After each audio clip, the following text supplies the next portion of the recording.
Hi, my name is Kevin Thomas. I'm the chairman of the Fairfield County Republican Party and the vice chair of the 5th Congressional District.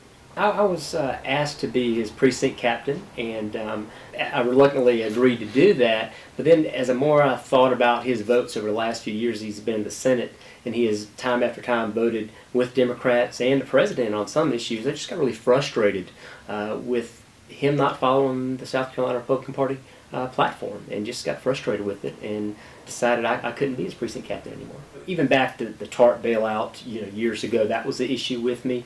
But mainly with Obamacare, him standing with Obamacare and against Ted Cruz recently, I can't stand with him anymore. He's just frustrated with just his lack of conservative voting record. With Lee, I look at his voting record. A lot of candidates will say, I'm going to do this. When they go to Washington, they don't do that. And Lee has done what he said he's going to do in Washington in the South Carolina Senate. He has a voting record that's similar to Jim DeMint. And if you're a South Carolina conservative, Jim DeMint is the ultimate conservative. And I see Lee as that lion of the Senate in South Carolina, and he can do that for us in Washington as well.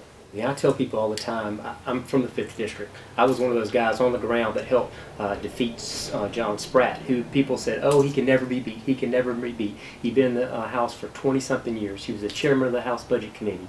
And we knocked him off by people around the country helping, but around the 5th Congressional District, driving around and get behind Mick Mulvaney. If people do that with Lee Bright, get behind him, donate $5, donate $10, make some phone calls. We can defeat Lindsey Graham just like we defeated John Spratt. If people will go to brightforsenate.com, they can sign up, they can choose one of the things they want to help. They can write letters to their neighbors, they can make phone calls, they can donate money, they can get involved in the campaign whatever level they're comfortable with, and I encourage them to do so.